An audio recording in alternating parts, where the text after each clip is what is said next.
say. Hello and welcome to the November 4th edition of Beholden to Truth. I'm Josh Likens, I'm your host. We're going to be going through the news this morning. Without any hesitation, let's just jump straight in because I'm not here for small talk today. I'm on an agenda. I got about 10 stories I want to get to this morning, so let's just jump right in, shall we? Okay, first up, let's come all the way over here. This is another offshoot of the ongoing Kanye saga, Kanye versus the Jews, which is honestly representative of the West versus the Jews, or America versus the Jews.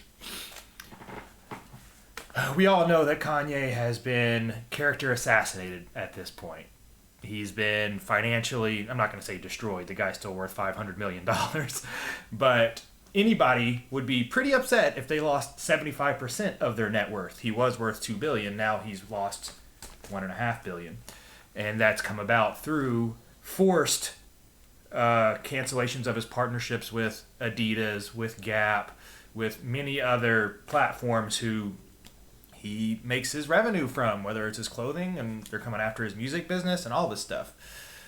His talent agency dropped him, so we talked about all that plenty. Now you have Kyrie Irving. I'm not a basketball guy. I don't watch the NBA.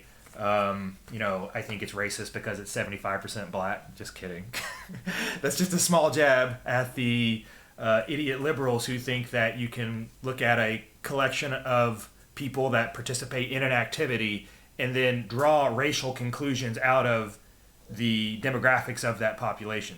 So if you look at the NHL, which they're trying to say is now racist because it's too white, listen, if the NHL is racist because it's too white, that also means the NFL and the NBA are too black and too racist. So you can't have it both ways. They're just trying to stir up emotions and race bait people. That's what they do. That is their agenda. Anyways, back to Kyrie Irving of the NBA, the racist NBA. They're coming after him because he tweeted out or shared a link to a documentary that had negative allegations about Jewish people in it. I'm not going to say what those were because I haven't seen the documentary itself.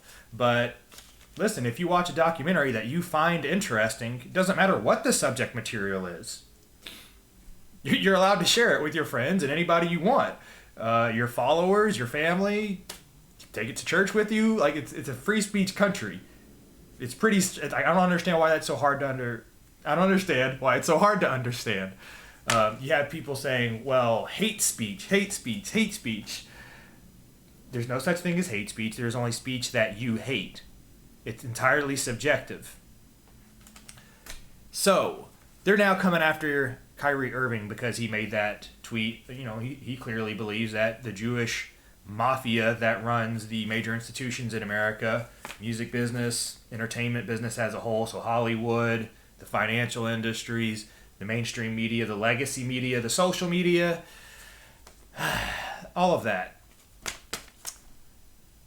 He has shared his stance that he understands what's going on. He's awake. He's awake like Kanye's awake. He's awake like I'm awake. He's awake like I'm not going to say all conservatives. It takes a while to get here, to take the red pill, to go all the way down and do the research as to how are all of these things connected? Who's actually financing all of these terrible ideas that are destroying America? And so this is what happens though. If you get scared and you try to say, okay, please don't call me racist, please don't call me a bigot, don't call me homophobic, don't call me transphobic, don't call me xenophobic, oh my God, I don't want other people to hear you saying that about me because then it's going to change their opinions and all I care about is other people's opinions of me, so, okay, I'll just give you what you want. Okay, I'll say I'm sorry. I'll say I never should have said that. Okay, you want me to say that the Jews don't own all of those institutions? Okay, they don't. I didn't mean what I said. You want what? You want me to say that black people don't commit 50% of the violent crimes in America? Even though that's true, but you don't want me to say that? Okay, I didn't mean to say that. It's not true. Everybody forget it. That's what they want. Is it Kyrie or Kyrie? I don't know. That's what they want him to do. That's what they want Kanye to do. Anytime somebody says something that they interpret as anti-Semitic, they demand a public apology or else they destroy your life. And now you're seeing that unfold with Kyrie, whatever the hell his name is. They charged him, or he donated, because he felt so bad about what he'd done, $500,000. And now they're still coming after him. They're going after the team itself now for, this is how it works. They go after you as an individual, and if they can't budge you, or they don't get enough of an apology from you, they go after everything that you are tied to. So your familial relations, your business relations, your public persona, they character assassinate you. So that's what's happening there. I just thought you guys would want to know that there's some spillover effect. Now, anybody who says, yeah, I'm Team Kanye, any public figures, you are now fair game to have your life destroyed as well. So that's that story. You can read through that in your own time if you'd like. It's definitely worthwhile. Next up, what do we have here? President Biden. Ooh, a tweet from the president. This must be important, and it must be honest. It's coming from the White House. It's coming from the president of our country. Obviously, there's no way that this could be misleading or misinformation, right? Well, sad to say that while gas prices may have declined 24% over the last 20 weeks, gas is still $5.70 where I live. It's still multiple dollars higher than when you took office, Mr. Biden, before you shut down our domestic energy capabilities. Before you shut down the economy and destroyed the supply chain and paid people not to work, creating all of this inflation, before you willingly sent $50 billion to Ukraine to engage in a war that we have no business being in. Before you did all of those things, I was paying a couple dollars less per gallon of gas. Whether or not it's changed 24% over the last 20 weeks, that just means it's off its peak. This is the exact same thing he did when he came out and said, good news, everybody, we had 0% inflation last month. When in actuality, what he was trying to say, what the actual data showed, was that inflation that month was 8-ish%. The month before it was 8-ish%. So it was still 8%, it just had changed 0%. That's the honest way to tell the story. You could have got up on the podium and said, listen guys, 8% is still where we're at with inflation. Good news is it didn't get any higher, so maybe we're making progress, which they're not, by the way, because it did continue to go up afterward. But that's how you talk to America honestly. People appreciate that. People who are honest appreciate that. People who are liars and live in a perpetual sense of naivety, they want to hear the lies. They need somebody to tell them, yeah, mommy and daddy are here, it's going to be okay, things are going fine. Meanwhile, the economy has been absolutely destroyed. The housing market's collapsing. The used car market is collapsing, if you pay attention to that. The stock market is collapsing. Home mortgages are up 50%. But yeah, the economy is strong as hell. Exact words of the president. Economy is strong as hell. Don't let this guy gaslight you. This guy is a fucking liar. His entire administration is nothing but fucking liars. Anyway, Mark Lobliner. Which one of these are we going to go with? Let's go with the libs of TikTok. We'll get to the Mark Lobliner tweet here in just a second. So, we saw this story by The Atlantic. Emily Oster came out, I don't know, it was a handful of days ago, sometime within the last week, saying it's time for COVID amnesty and we should all forgive each other for the things that we did while we were in the dark of COVID. Insinuating that all of us had no idea that shutting down the economy would be much more devastating than just letting people catch the common cold that COVID is and move on with their lives. It's obviously a better idea to face mask 2-year-olds and delay their education by multiple years, cause dramatic spikes in depression, suicide, cause the stock market to collapse 30%. As mentioned, home prices going up 50%. Everything you pay for because of inflation. The top line reading is 8%, but when you go to the grocery store, you're paying 25%. And if you're buying a used car, you're talking 30 to 50% more. So all the data is coming out now, validating everything that science skeptics said. Us people who were labeled science deniers, nobody ever denied the science. Science in itself is a skeptical institution. Do you know what the scientific method is? It's a continual testing of the current hypothesis. You never stop testing it. Yet we were told if you continue to test these things and you continue to look at the data in different ways, you're a science denier and you're a bad person, you're a murderer. So you have all the data coming out now coming out now to the mainstream. The mainstream are now publicly admitting it. This data has been out for a very long time to everyone who is actually willing to pursue it. But yeah, whether it's Pfizer saying, oh yeah, we never tested that for transmission, or the CDC saying, yeah, we kind of made up the whole 6-foot thing. We were just trying to do something. All of this stuff is now becoming public knowledge, and that's why you see that article saying, "Oh yeah, we should forgive and forget each other." You know, when we tried to get you fired from your job if you didn't just go with what we said, yeah, can you just forgive and forget like that never happened? When we didn't let you practice your religion, when you wanted to go to church and we told you no, you couldn't, can you just forget that happened? I can go on and on about. I can give you examples of people who are dead now because they took a vaccine that they were blackmailed into getting, and now they're just dead. But you guys don't want to hear any more about that.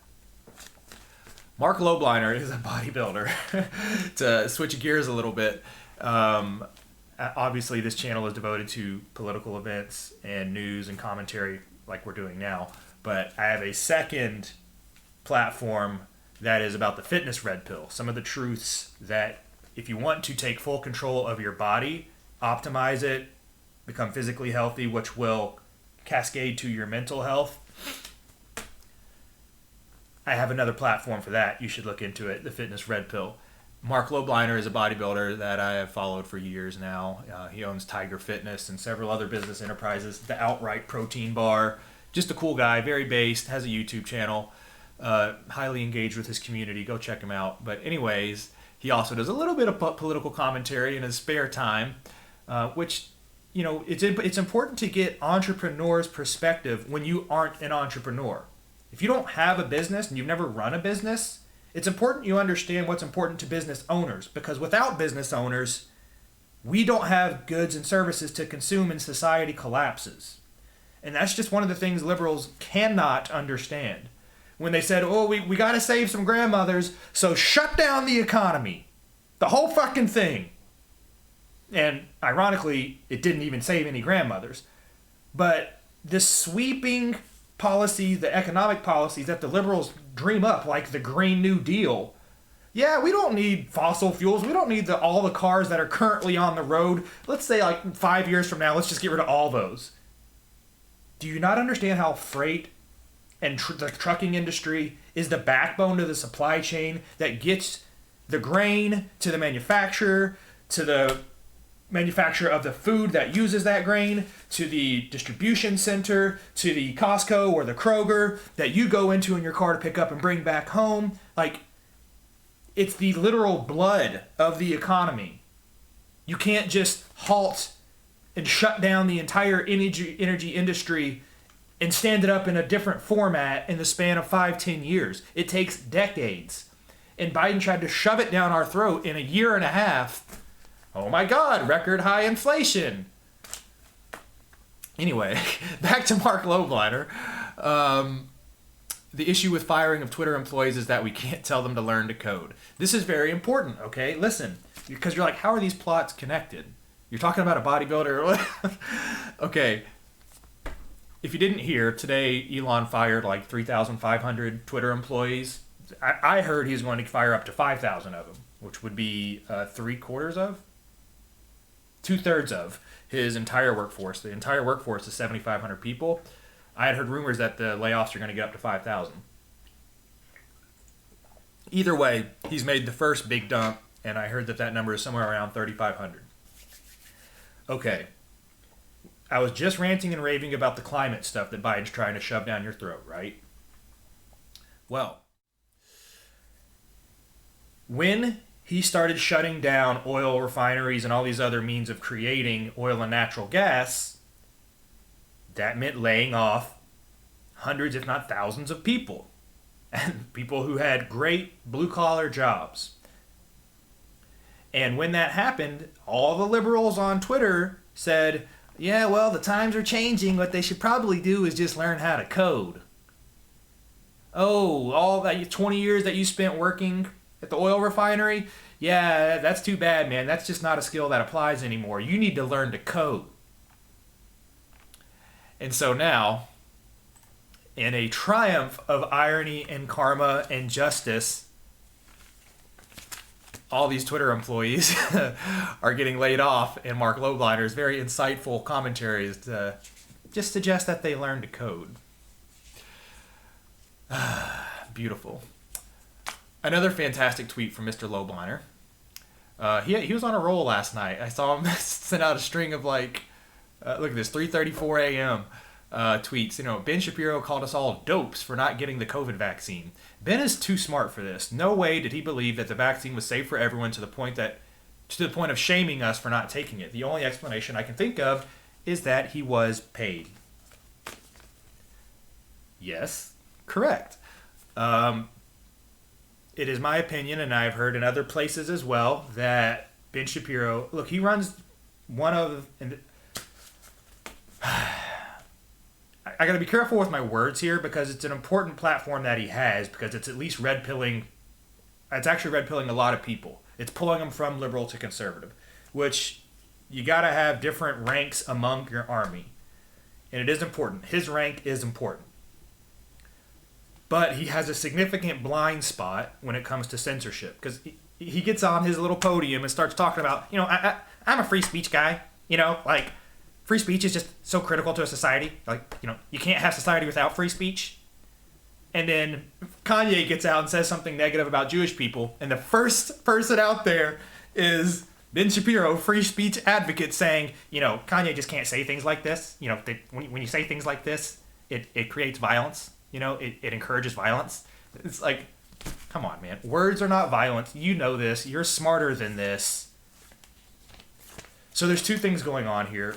One, it's a bit of a hypocritical blind spot. He has blinders on because he is Jewish, that when people talk about his religious affiliation or his race, it's hate speech that encourages violence.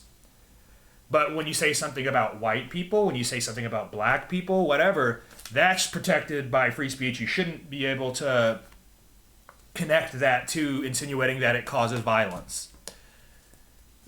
Look, I got to call a spade on that one. I really do like the Daily Wire. They create a lot of great content. Matt Walsh with his What is a Woman documentary, Candace Owens, Black Lives Matter, the greatest lie ever sold. Those are great pieces of conservative content that are changing the mainstream narrative. The shift we're going to see in the midterms is largely because of the work they're doing. So this isn't me saying Daily Wire and Ben Shapiro are full of lies or anything like that. I'm saying what Mark Lobliner's saying. Ben is too smart for this. So there's something else going on here. He's too smart to have responded to the Jewish situation the way he did. And I can tell you why he did. It's because of the same way he responded to the COVID situation.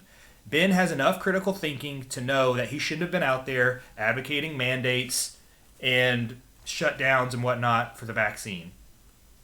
He knew that. The same way he knows that saying something derogatory about Jewish people or any race isn't hate speech. There's no such thing as hate speech. He knows these things, but here's the big catch. Where does Ben Shapiro and the Daily Wire make all of their money? Anybody? YouTube and Facebook. That's just the truth.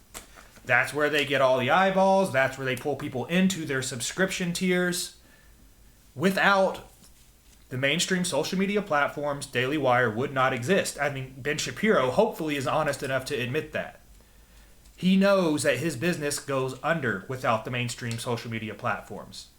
And he knows that if he would have spoken out when the COVID situation was at its peak and they were trying to, at the federal level, create a vaccine mandate for all people. He knows how he should have responded, but he knew he couldn't because that would have tanked his business, his livelihood. And it's not just a personal thing. I'm not coming after Ben saying you did this because you're selfish and you want to be a millionaire.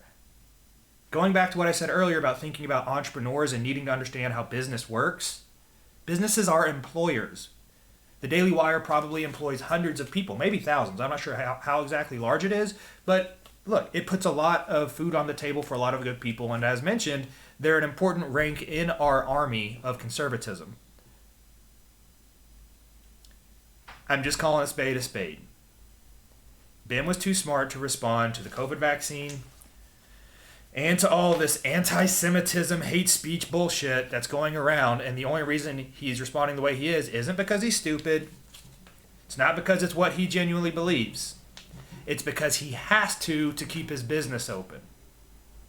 Red pill yourself, guys. You need to understand this is how social media, mainstream media, the Jewish mafia of the ADL, like fame, that's how it's all connected. That's how it works. If you want your business to operate and to be able to utilize social media for your business, you got to play along.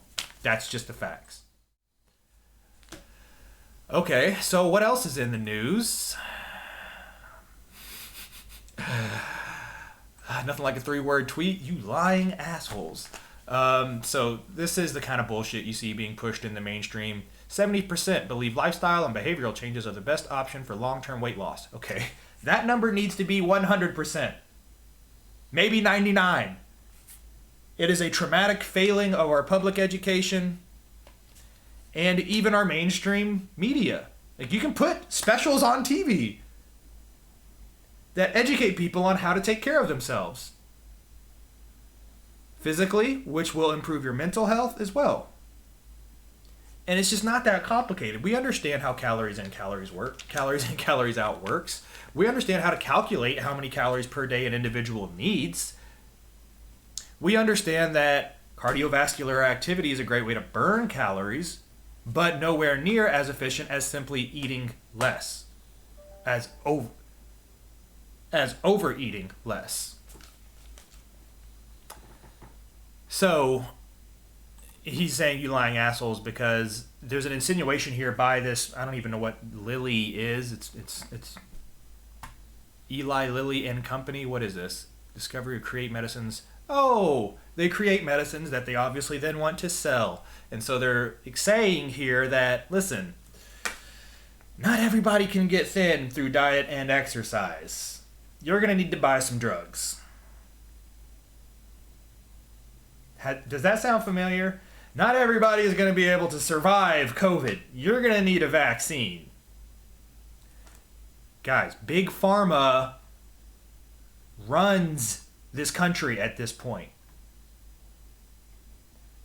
It's disgusting. We already hit on the COVID propaganda. On the subject of deplatformatization, Kanye, Kyrie, Irving, the Jewish situation with Ben Shapiro. Do you guys start to see how all this is connected? Here you have Elon Musk saying Twitter has had a massive drop in revenue due to activist groups pressuring advertisers. Activist groups like the ADL pressuring advertisers, even though nothing has changed with content moderation. So they actually haven't changed any algorithms. No more people are getting blocked or banned or anything like that.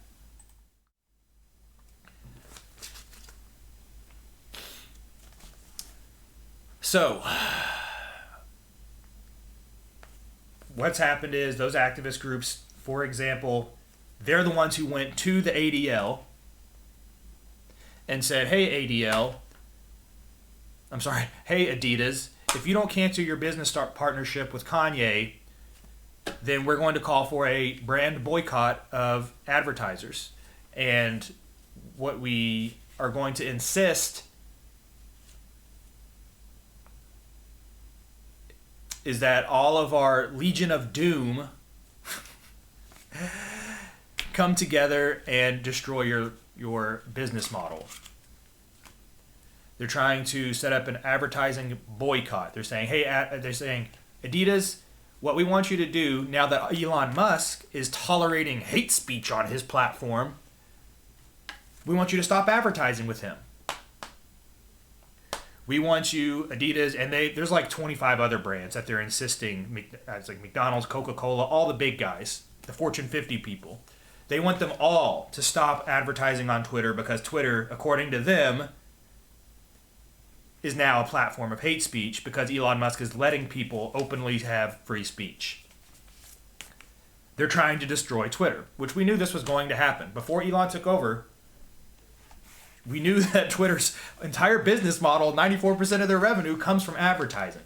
So if they couldn't destroy Elon Musk and they couldn't stop him from gaining control of Twitter, the next solution is just destroy Twitter. I mean, these people are just ruthless. They're tyrannical, oppressive, bloodthirsty.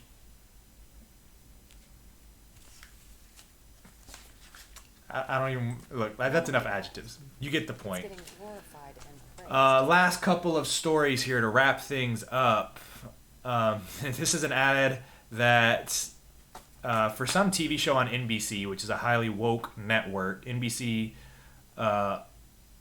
let's see here. New Amsterdam is the name of the show.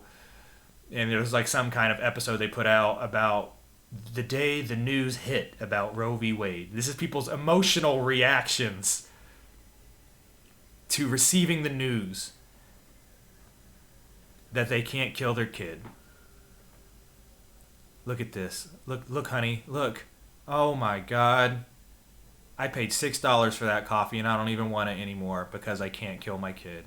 This is just, it's just devastating. Look at that. People are in the streets clutching each other. What's going on? Is there a bomb? Oh my God. Hugs, tears. Oh, let me see that again. Is it real? That can't really happen. The best skit is the one in the beginning. Let's see if they'll go back to it after this loops. What is this? Oh, honey. I was coming downstairs. I thought I was going to get a little baby brother or a little sister or whatnot. Apparently, Dad was not thinking that. Multiracial dad, by the way. Dad was hoping to abort that kid. He didn't want you to have a baby or a baby brother or sister. He was already planning on heading to the clinic with wifey, getting rid of baby number 2. But nope, not anymore. Then you had this other lady running to the clinic. This is hilarious, guys. Like, this is the fictional world that liberals live in. They actually think this was the general perception of how Americans responded to the overturning of Roe v. Wade. Crisis in the hospitals. I'm going to leave this muted because I just don't even... Oh, look at him, look at him. Okay, I see what's going on here. Oh my God. Everybody was at work and they got the news and then they swarmed the break room. And it couldn't be real. The news could not be real. There's no way that these individuals who had voluntary sex, unprotected sex, that understood how reproduction works, there's just no way that those people are going to have to bear the consequences of their behavior. I can't believe that. And this is the first clip. This is my favorite one. He looks up at his already existing child. One day she's going to get raped and she's going to have the kid. And then he drops the phone. Like, is that your freaking view of the world? That most people get raped and have to have unwanted pregnancies? You understand that that's like the less than 1% of abortions out there that occur? And in most states, whether or not you agree or disagree with it as a conservative, they're still going to allow exceptions for rape and incest.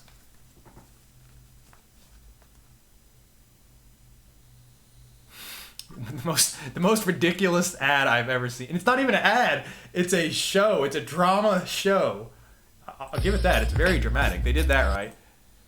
This is the best. Hey, I'm Natalie Biden, and I just turned 18. Man, hold on. Let me. You got to hear the audio for this one. So give me 1 second. I don't want to get an echo on here.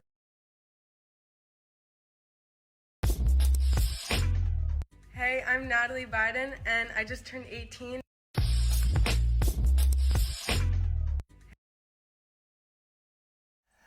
Yeah, okay. So that's just classic. if you know, you know. It's one of those kind of stories. That'll do it for this morning's news, November 4th. Thank you for watching. This is Beholden to Truth. I am your host, Joshua Likens. We'll be back here tomorrow. In the meantime, I am going to work on standing up the fitness stream as well, because I genuinely do believe that, and this is through anecdotal experience, I've been bodybuilding for about 8 years now, involved in the fitness lifestyle, whatever you want to call it. And that all started long before my political awakening and even before my spiritual reawakening. I was still estranged with God when I got into the fitness stuff. So I do really want to give back in terms of educating people about all of these lies that you see in the mainstream media about what's going on politically. Those same egregious lies occur in terms of health education. I mean, you saw the thing about obesity, that story where there's like, yeah, most, not going to say most, they're alleging that 30% of people, 3 out of 10 people, can't manage to maintain a healthy weight without drugs. That's just not true. That's like not even remotely true. The truth is that it's 99% of people can, because healthy weight is directly correlated to caloric consumption and activity level, which are both under your control for the majority of individuals. Yeah, it's going to be a little more difficult if you have bodily harm that's happened to you or debilitating injuries or illnesses to where your activity level can't be, shifted upward to burn calories. But then you can still control your weight through dietary discipline. There's no such thing as reaching obese levels without habitual overeating and under-exercise. One of those two, if not both, are going on in 100% of all obese people's stories. 100%. You can have a thyroid problem. You can not have legs, so you can't walk. What that means is that your caloric allowance per day is just less, whether it's fair or not, is just less than the other person. And so you have to eat less than the other person in order to not get obese or overweight.